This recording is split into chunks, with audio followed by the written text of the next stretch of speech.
Big week, Cuse fans. It's the start of Big East for the basketball team, but it's the return to the postseason for the football team. After 6 years, we're bowling again.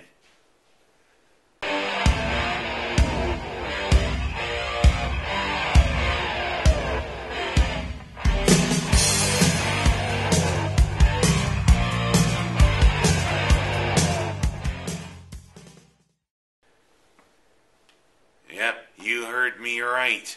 After 6 years, Doug Marrone, in just 2 years at the helm, worked his magic. He's brought Syracuse back to the postseason as part of the Orange's return to glory.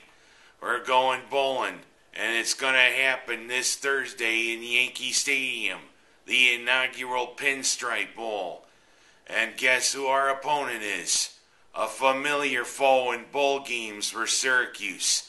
The Wildcats of the Big 12, Kansas State. Coached by a guy who knew how to resurrect a woebegone program. Bill Snyder took over the role in 1988. In Kansas State, they were a sorry-ass team. Heck, having only won 2 games in 3 years. And Bill Snyder took them, worked his magic, and he resurrected Kansas State to being one of the elite teams in the country. And the thing is, after his first retirement 5 years ago, they named the stadium there in Manhattan, Kansas after him. But then he came back when he saw that Kansas State was struggling, and he's bringing Kansas State back again. But at 70, you wonder how much longer Snyder can coach the Wildcats. But you know, this looks to be an interesting matchup all around. Kansas State has a lot of JUCOs and a lot of transfers from other Division I teams. And Syracuse definitely has its work cut out against these Wildcats. Kansas State has a pretty good running attack. Kansas State's leading rusher rushed for nearly 1,500 yards this season. But you know, Syracuse might have just enough to take these Wildcats.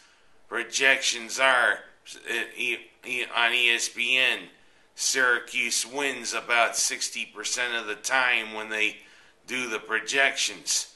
But you know, you gotta wonder, did Syracuse shore up their run defense?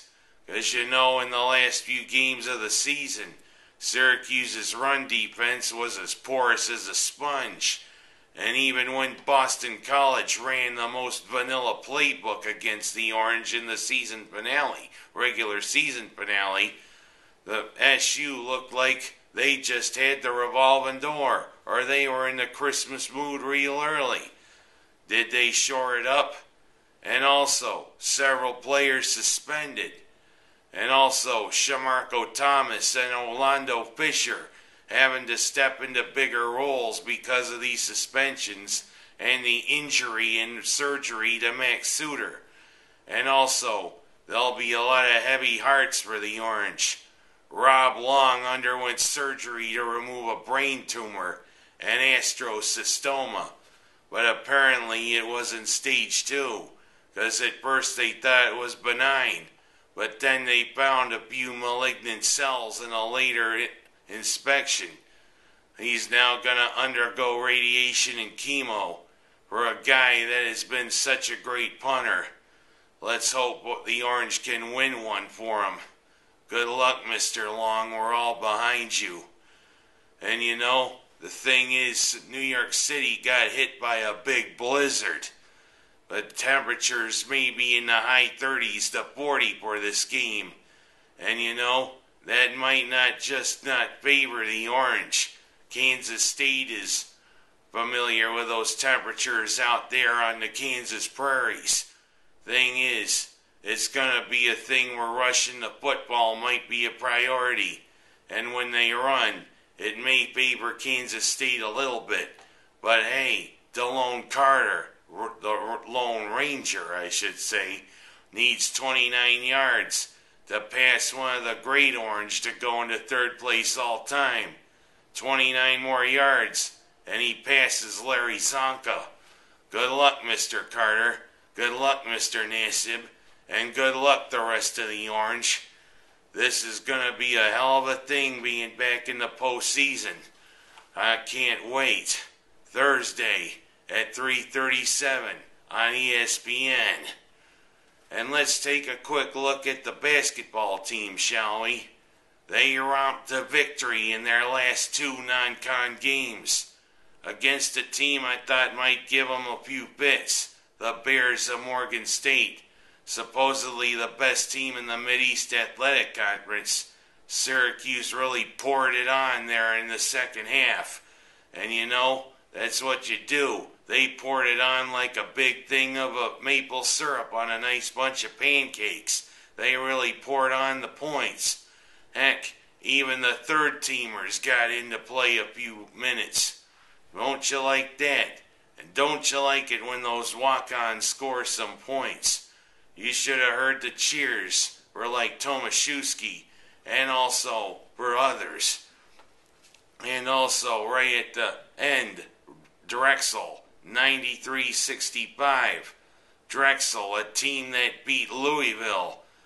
Boy, I thought this was going to be another troublesome game against the Dragons. The Dragons beat Syracuse the last time they met on the hardwood, but this time the Orange showed the Dragons that there's no fire to the Dragons in the Loud House. The Dragons don't breathe fire. Oh, what happened? Where's my lighter? Too much kerosene. And it's the start of the Big East schedule tonight, and it'll be played by the time this show airs. We kick off, or I should say tip off, against the Providence in the Loud House. Let's hope these Friars aren't Franciscan. But of course, that's another joke for another day. I digress. Providence, they look like a pretty decent team, but I don't think they can play with the Orange. And coming up Saturday, Notre Dame comes to the Loud House.